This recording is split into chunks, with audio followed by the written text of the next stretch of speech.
하 18장을 보겠습니다.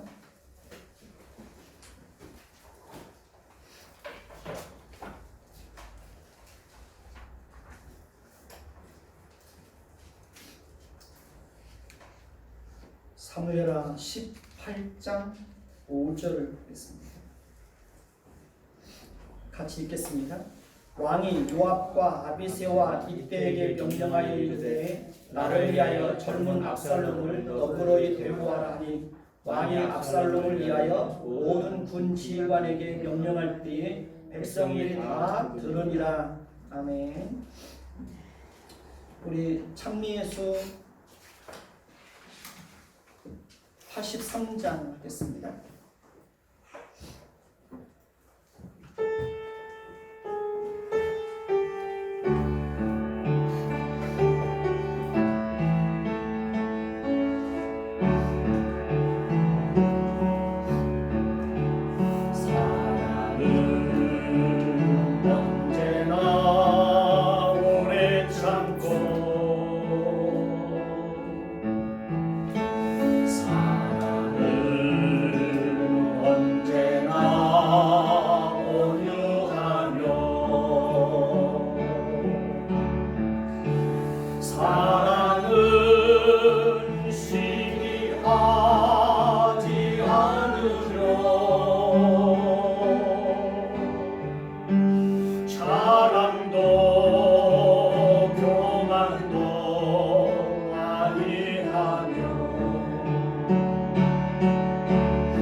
믿음과 소망과 사랑 중에 그 중에 제일은 사랑이라.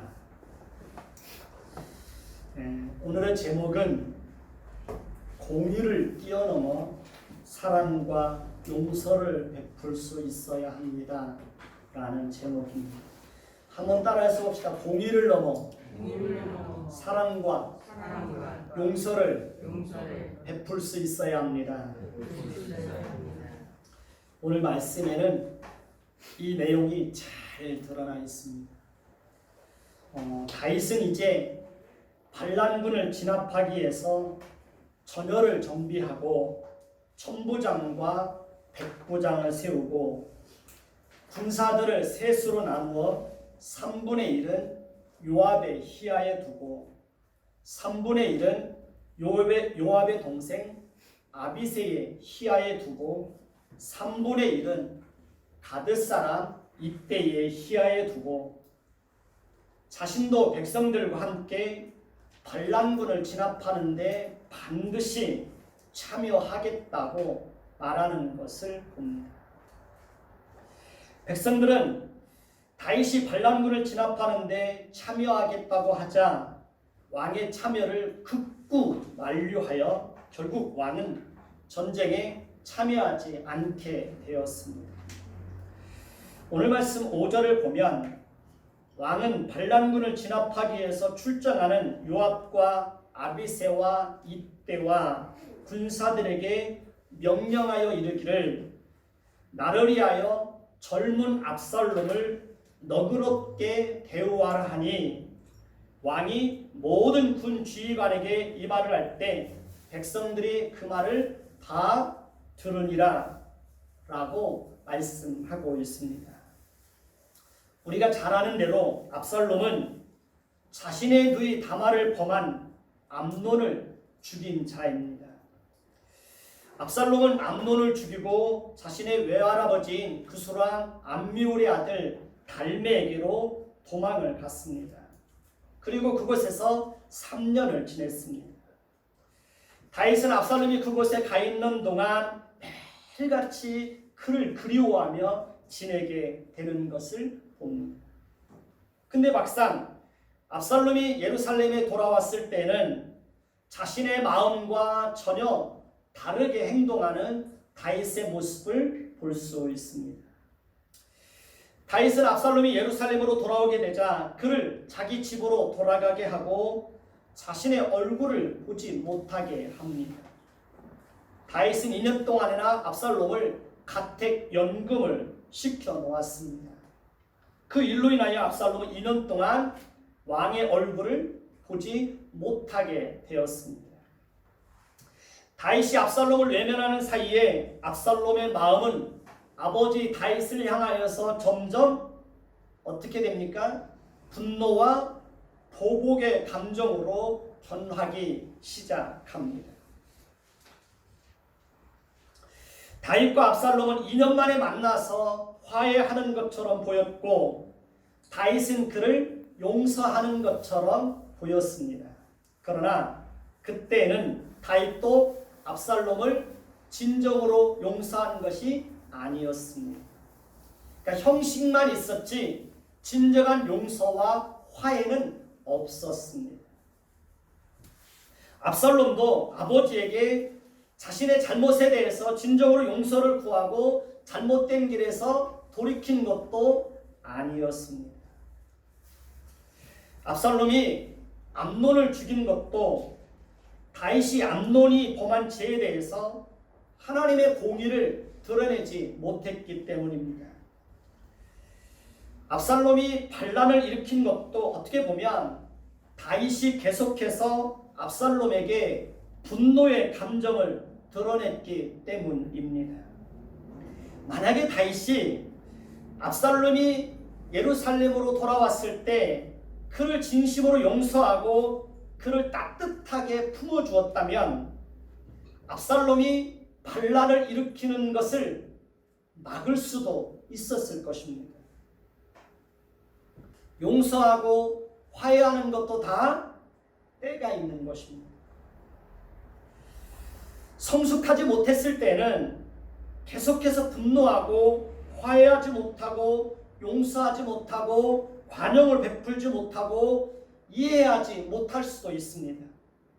그러나 성숙한 사람들은 계속해서 분노의 감정을 품고 있지 않습니다.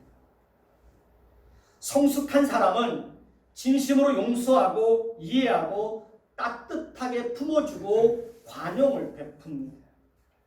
다윗은 뒤늦게 후회하고 압살롬을 진심으로 용서하고 따뜻하게 품어주고 진정으로 그 아들과 화해하려고 했지만 때가 너무 늦어버렸습니다. 기회를 다 날려버렸습니다. 그 결과 압살롬은 돌이킬 수 없는 죄를 범하게 되었고 다윗은 용서하고 싶었지만 하나님은 그를 용서할 수가 없었습니다. 압살롬은 아버지에 대한 분노와 보복과 왕권을 찬탈하기 위해서 반란을 일으켰습니다. 많은 사람들이 반란군의 대열에 함께 참여하게 되었습니다.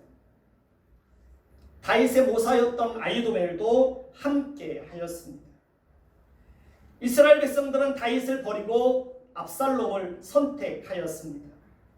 그 결과 다윗은 예루살렘에서 도망을 나올 수밖에 없었습니다. 다윗은 너무 급하게 나오다 보니 신발을 신을 겨를도 없이 맨발로 도망쳐 나오게 되었습니다. 다윗은 기드론 시내를 건널 때에도 자신을 따르는 모든 사람들과 함께 큰 소리로 울면서 그 시내를 건너가는 것을 봅니다. 다윗은 감난산 길로 올라갈 때도 그의 머리를 그가 가리고 맨발로 울며 올라갔습니다. 다윗이 바후림에 이르렀을 때에는 사울의 친족 중에는 한 사람인 시므이라는 사람이 다윗을 향하여서 돌을 던지고 먼지를 날리며 온갖 욕설과 저주를 퍼부었습니다. 다윗은 신하들이 보는 앞에서 시므이로부터 온갖 모욕과 수모를 겪어야 했습니다.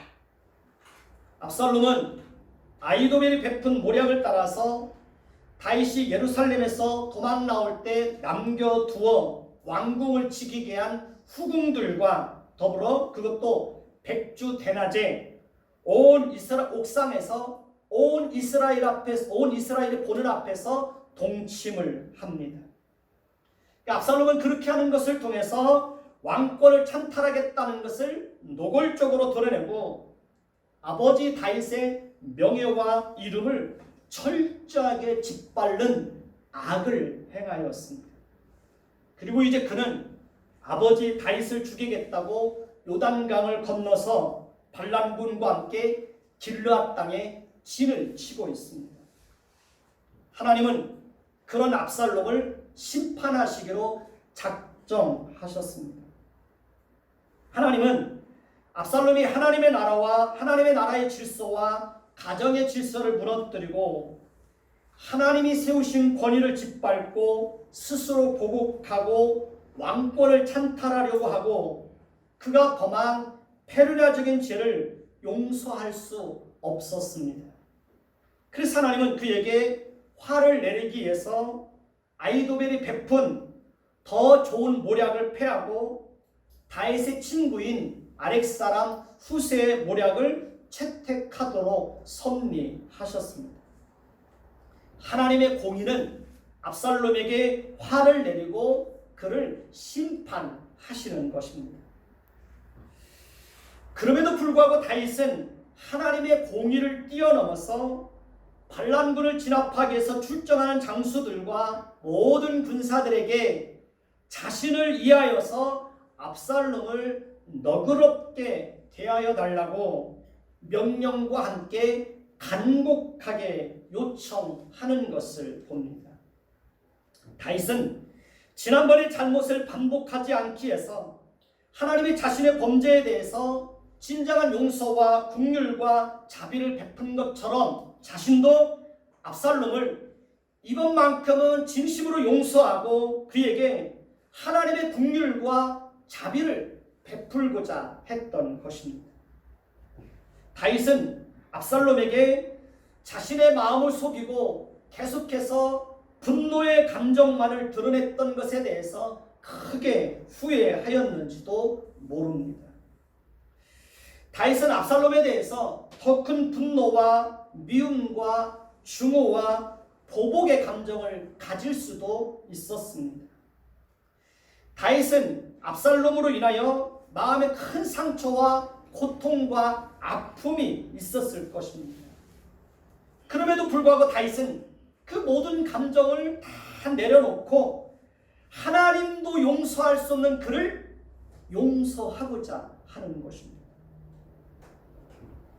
어떻게 보면 다윗은 밧세바와 우리아의 사건과 암논의 사건과 압살롬의 반란으로 인하여서 광야로 쫓겨나서 그 많은 수치와 고통과 눈물과 모욕과 부끄러움과 비참함을 겪으면서 그의 마음이 더 성숙한 자리에 이르게 되었던 것입니다. 지난주에 말씀을 드렸지만 시련의 때를 만나면 마음이 더 완악하고 강팍하고 모질고 돌덩이처럼 더 단단해지는 사람이 있습니다. 그러나 어떤 사람은 시련의 때를 만나면 잘못된 길에서 철저하게 돌이키고 죄를 멀리하고 더 겸손해지고 영혼이 맑아지고 하나님을 의지하고 신뢰하고 하나님에게 끊임없이 매달리고 하나님을 깊이 만나고 성숙해지는 사람들이 있습니다. 그들이 그렇게 될 수 있는 것은 스스로의 힘으로 가능한 것이 아닙니다. 시련의 때를 만난 자들에게 하나님의 은혜와 하나님의 위로와 긍휼이 풍성하게 임할 때 비로소 성숙해질 수 있는 것입니다. 그러니까 시련의 때를 만났을 때 하나님의 은혜와 하나님의 위로와 하나님의 긍휼을 경험하지 못하면 누구나 알 것 없이 마음이 완악하고 강팍하고 돌덩이처럼 굳어질 수 있습니다. 다윗이 그 인생에서 가장 혹독한 시련의 때를 만났음에도 불구하고 다윗의 마음이 완악하거나 강팍해지지 않고 오히려 더 순결해지고 하나님의 은혜와 긍휼을 갈망하고 하나님을 더 의지하게 되었던 것은 그에게 하나님의 은혜와 하나님의 긍휼과 하나님의 은혜가 그에게 풍성하게 임하였기 때문에 가능했던 것입니다. 다윗이 우리와 다르고 훌륭해서가 아닙니다. 하나님은 다윗과 그의 후손들이 잘못을 범하면 사람의 막대기와 인생의 채찍으로 징계하려니와 사울에게서 은총을 빼앗은 것처럼 그들에게서는 은총을 빼앗지 않겠다고 약속하셨습니다. 하나님은 다윗과의 그 언약을 지키기 위해서 다윗이 범죄했을 때에도 그를 버리거나 왕권을 빼앗아서 다른 사람에게 넘기지 않고 다윗에게 인생의 채찍과 막대기를 동원해서 그의 잘못에 대해서 무섭게 징계를 내리시고 그로 하여금 자신의 잘못을 깨닫고 돌이키도록 하였던 것입니다. 하나님은 사울이 범죄했을 때는 그에게는 돌이키는 은혜를 주시지 않았습니다. 다윗에게는 돌이킬 수 있는 은혜를 주신 거예요. 이것이 바로 다윗에게 임한 놀라운 하나님의 은혜였습니다. 다윗에게 이러한 하나님의 은혜가 임하였기 때문에 다윗은 하나님의 무서운 진노의 심판을 받으면서도 그의 마음이 완악하고 강팍해지는 것이 아니라 더 성숙해지고 더 변화되어졌던 것입니다. 다윗이 압살롬을 향한 사랑과 용서는 하나님의 공의를 뛰어넘는 놀라운 사랑이고 용서였습니다. 하나님은 우리에게도 그런 놀라운 사랑과 용서를 베풀어 주셨습니다. 로마서 1장 28절에서 31절을 한번 찾아보시기 바랍니다. 로마서 1장 28절에서 31절입니다.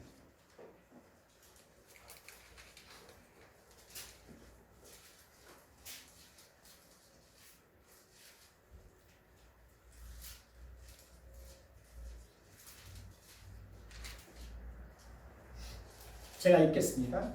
눈으로 천천히 따라와 주시기 바랍니다. 28절.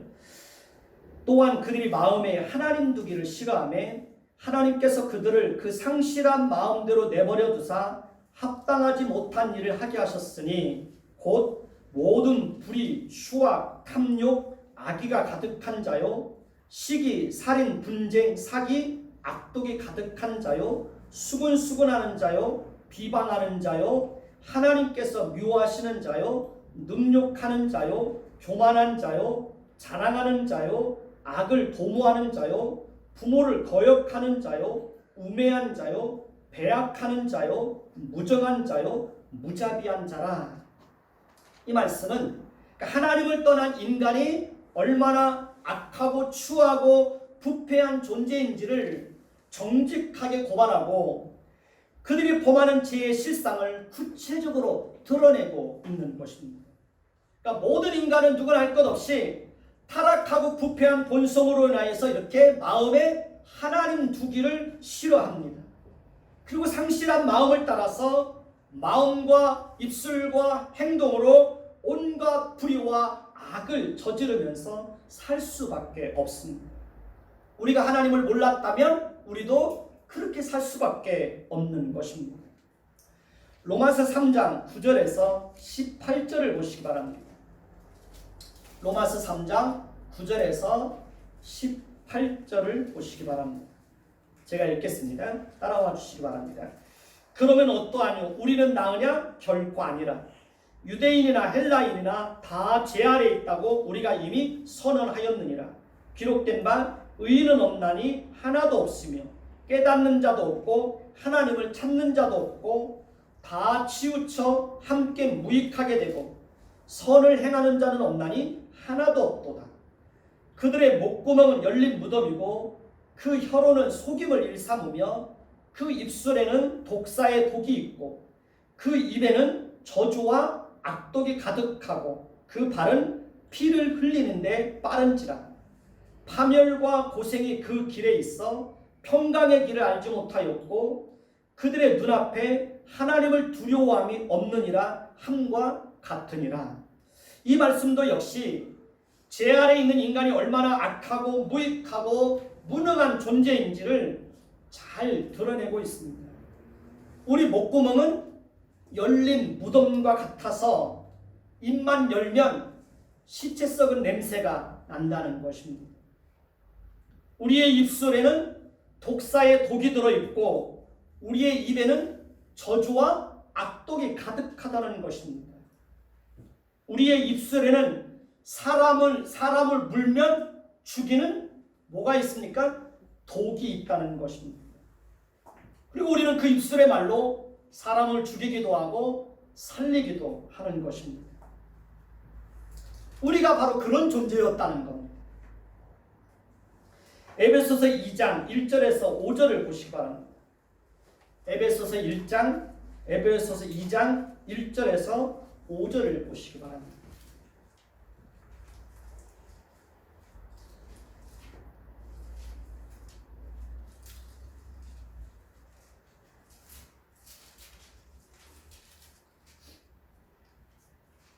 제가 읽겠습니다. 눈으로 따라와 주시기 바랍니다.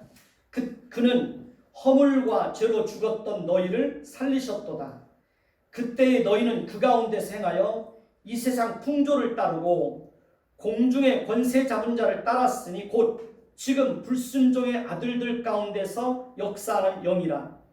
전에는 우리도 다 그 가운데서 우리 육체의 욕심을 따라 지내며 육체와 마음에 원하는 것을 하여 다른 이들과 같이 본질상 진노의 자녀이었더니 국률이 풍성하신 하나님이 우리를 사랑하신 그 큰 사랑을 인하여 허물로 죽은 우리를 그리스도와 함께 살리셨고 너희는 은혜로 구원을 받은 것이니라.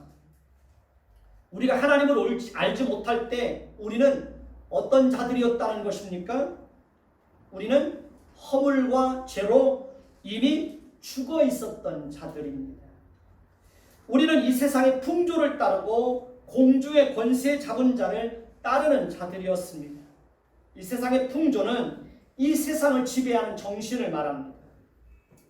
이 세상을 지배하는 정신은 말씀을 드렸지만 쾌락주의, 황금 만능주의, 인본주의, 외모지상주의 이런 것들이 이 세상을 지배합니다. 우리는 이렇게 이 세상을 지배하는 정신을 따라서 살아갈 수밖에 없었다는 거예요. 뿐만 아니라 우리는 육체의 욕심을 따라 지내며 육체와 마음에 원하는 것을 하여 다른 이들과 같이 본질상 진노의 자녀이었다는 것입니다. 그런데 긍휼에 풍성하신 하나님께서 우리를 사랑하신 그 큰 사랑을 인하여 허물로 죽은 우리를 그리스도와 함께 살리셨고 우리는 아무 조건 없이 은혜로 구원을 얻은 자들이 되었습니다. 그러니까 하나님은 그리스도 예수 안에서 우리에게 이런 놀라운 사랑과 긍휼과 용서를 베풀어 주시는 것입니다.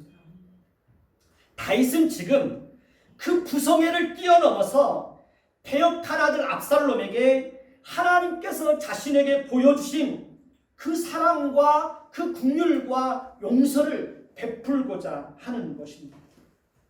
아들은 아버지를 죽이려고 하는데 아버지는 그런 아들을 용서해 주라고 말하고 있습니다.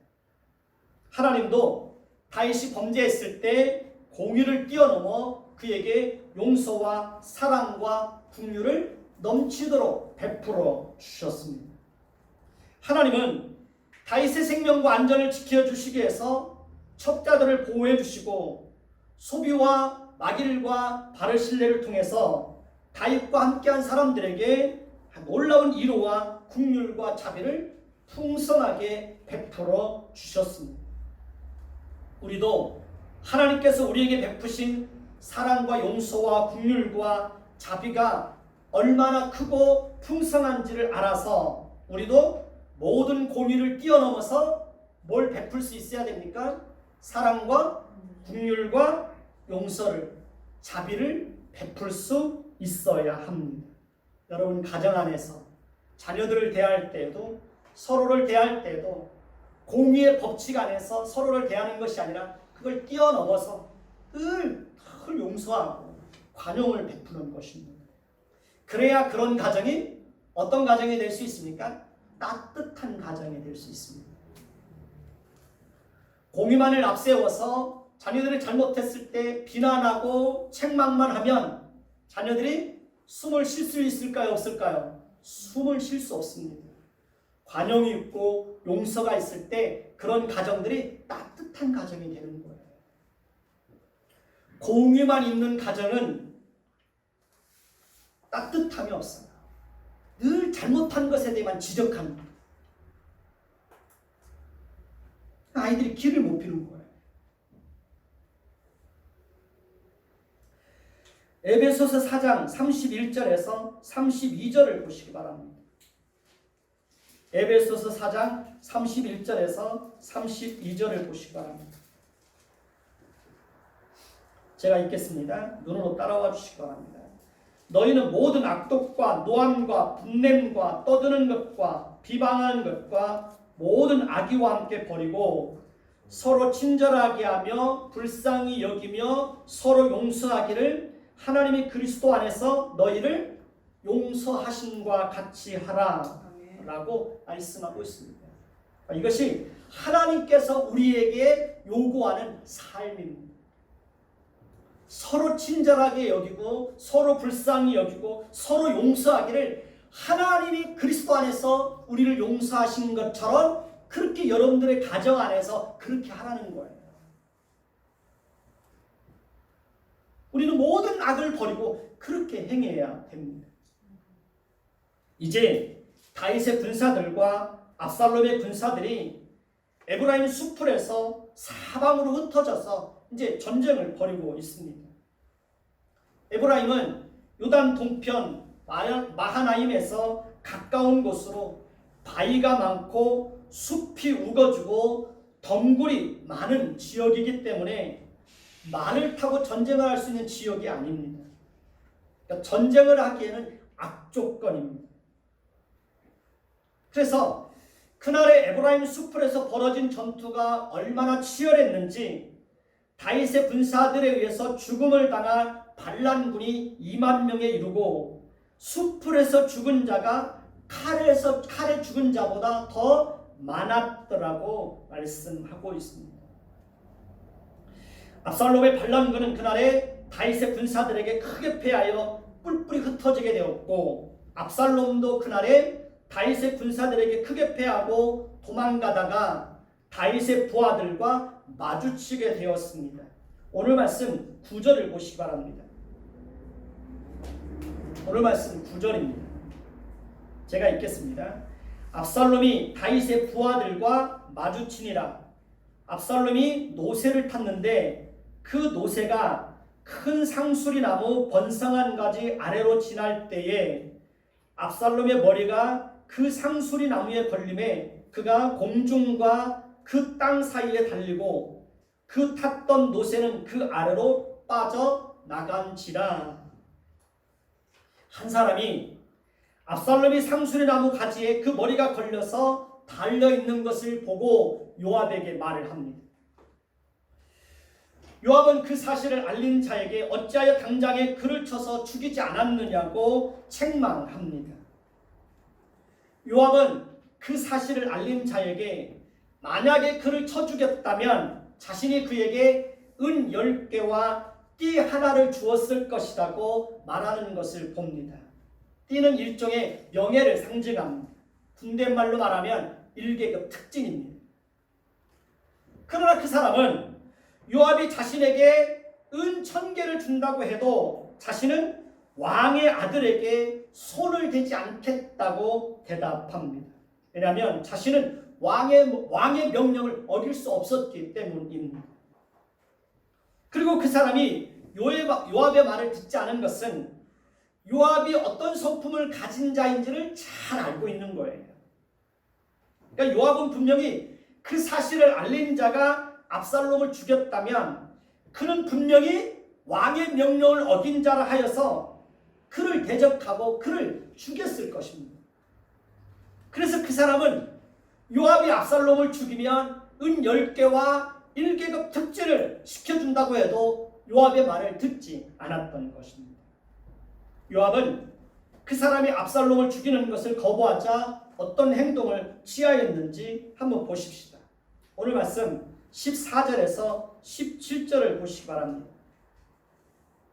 눈으로 따라와 주시기 바랍니다. 요압이 이르되 나는 너와 같이 지체할 수 없다 하고 손에 작은 창 셋을 가지고 가서 상수리 나무 가운데서 아직 살아있는 압살롬의 심장을 찌르니 요압의 무기를 든 청년 10명이 압살롬을 에워싸고 쳐 죽이니라. 요압이 나팔을 불어 백성들에게 그치게 하니 그들이 이스라엘을 추격하지 아니하고 돌아오니라. 그들이 압살롬을 옮겨다가 숯불 가운데 큰 구멍에 그를 던지고 그 위에 매우 큰 돌무더기를 쌓으니라. 온 이스라엘 무리가 각기 장막으로 도망하니라. 요압은 다윗 왕의 명령을 거역하고 손에 작은 창 셋을 가지고 가서 상수리 나무 가운데서 아직 살아있는 압살롬의 심장을 어떻게 합니까? 찌릅니다. 그리고 요압의 무기를 든 청년 10명은 압살롬을 에워싸고 그를 쳐 죽입니다. 그리고 그들은 압살롬을 옮겨다가 숯불 가운데 큰 구덩이에 던지고 그 위에 매우 큰 돌무더기를 쌓았습니다. 그러니까 압살롬이 4년 동안 주도 면밀하게 준비한 반란은 잠시 성공하는 것 같았지만 이렇게 허무하고 비참하게 끝을 맺고 말았습니다. 잠언 16장 1절을 보면 마음의 경영은 사람에게 있어도 말의 응답은 누구에게로 난다고 말씀하고 있습니까? 여호와께로서 나느니라 라고 말씀하고 있습니다. 잠언 16장 9절을 보면 사람이 마음으로 자기의 길을 계획할지라도 그 걸음을 인도하시는 이는 여호와시니라 라고 말씀하고 있습니다. 저는 이 말씀을 끊임없이 경험하며 살고 있습니다. 하나님이 함께 하시지 않으면 사람이 아무리 어떤 계획을 주도 면밀하게 세운다고 해도 그 계획을 이룰 수가 있을까요? 없을까요? 이룰 수 없습니다. 모든 것은 하나님의 주권에 달려있는 거예요. 따라서 우리는 무슨 일을 하든지 항상 하나님 앞에 기도해야 되는 것입니다. 그러니까 기도보다 앞서면 안 되는 거예요. 그러니까 기도가 항상 우선이 돼야 되는 거예요.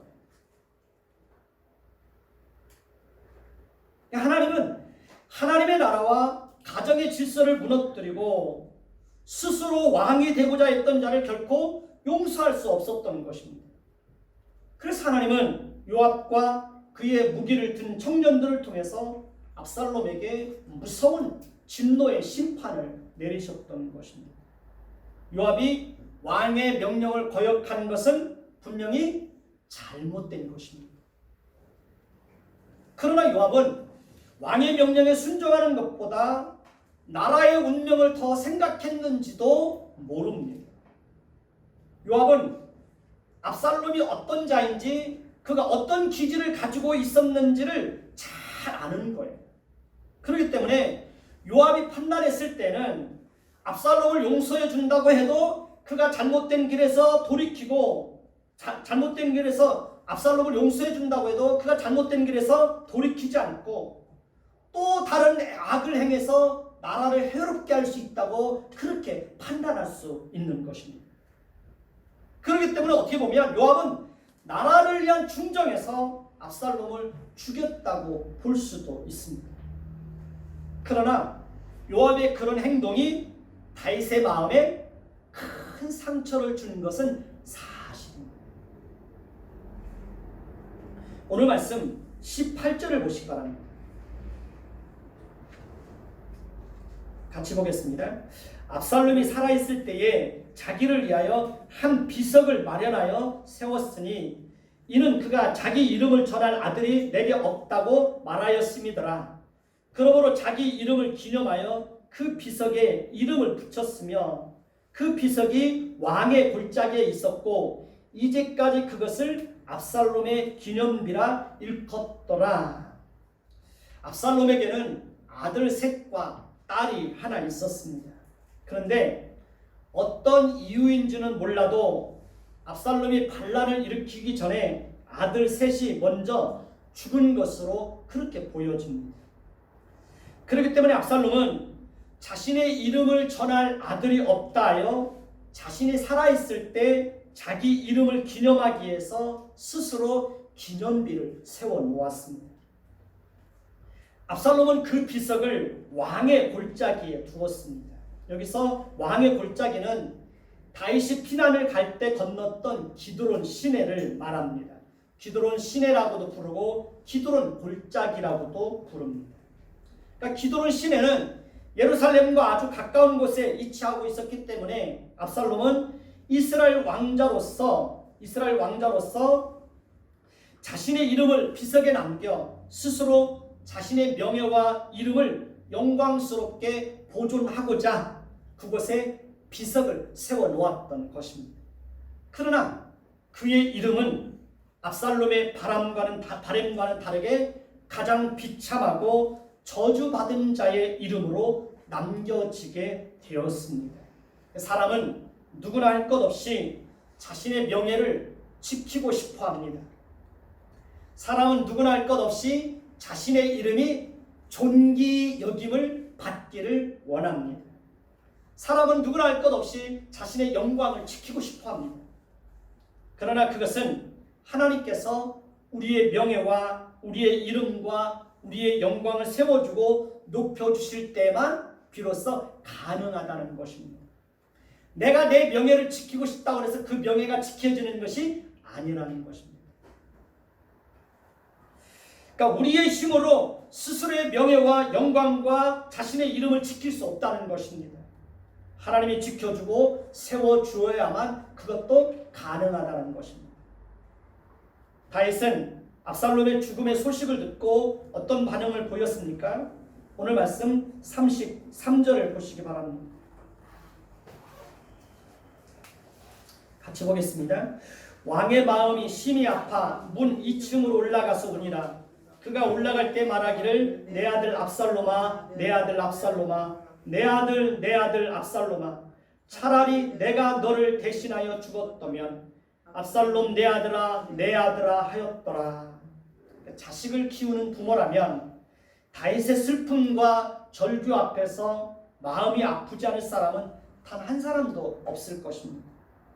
다윗은 그렇게 패역하고 악한 아들임에도 불구하고 그 아들의 죽음 앞에서 이렇게 슬퍼하고 고통스러워하고 괴로워하고 있는 것입니다.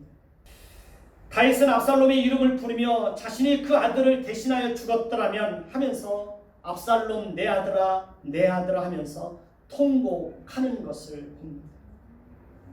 다윗이 이런 슬픔과 고통과 괴로움과 비참함과 재앙을 겪게 되었던 것은 그가 하나님 앞에 죄를 범했기 때문입니다. 하나님은 다윗이 범한 죄에 대해서 이렇게 무서운 재앙을 내리시는 것입니다. 압살롬이 비참한 죽음을 맞이하고 그의 시체가 숲을 가운데 있는 큰 구멍에 던져지고 그 시체 위에 돌무더기가 쌓인 것도 압살롬이 죄를 범하였기 때문에 그렇습니다. 저는 주변에서 부모의 불신앙과 불순종과 방탕함으로 인하여서 자녀들이 큰 고통과 어려움 속에서 인생을 살아가는 경우들을 종종 보게 됩니다. 그러니까 정말 어리석고 미련한 부모들은 자신들의 불신앙과 불순종과 완악함과 완고함이 자녀들의 인생에 어떤 아픔과 고통과 불행을 가져다 주는지에 대해서 전혀 인식이 없다는 것입니다. 부모들은 정신을 잘 차려야 됩니다. 지금 당장 아무 일이 없다고 해서 함부로 살면 될까요? 안 될까요? 그러면 안 됩니다. 하나님께서 다윗의 생애를 통해서 우리에게 알려주시고자 하시는 바가 무엇입니까? 불신앙과 불순종의 죄가 얼마나 무서운 결과를 가져오는지를 보라는 것입니다.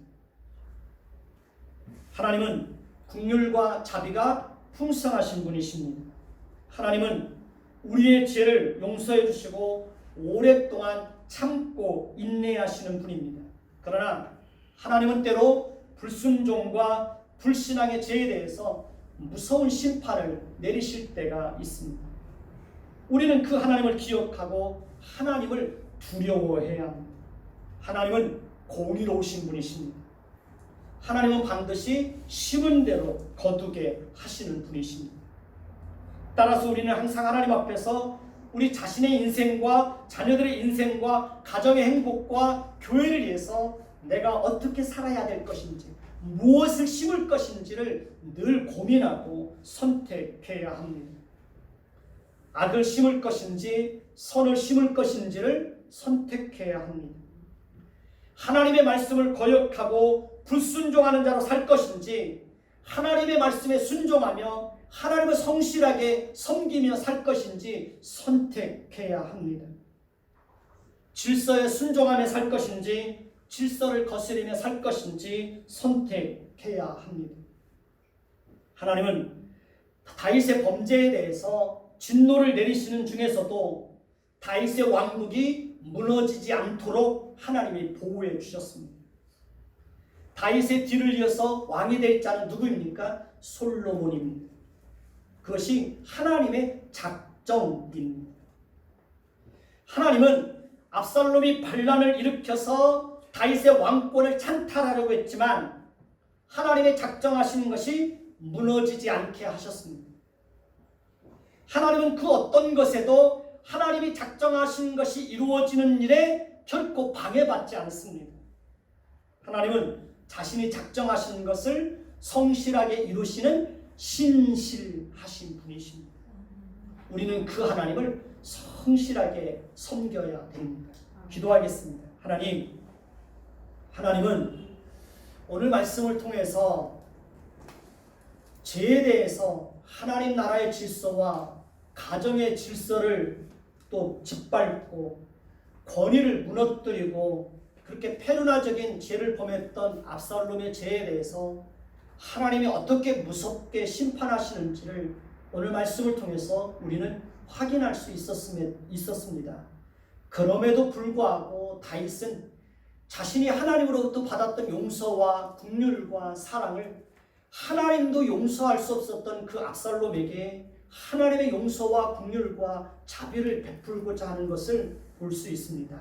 하나님, 그렇습니다. 우리가 하나님으로부터 그런 용서와 긍휼과 자비를 받은 자들입니다.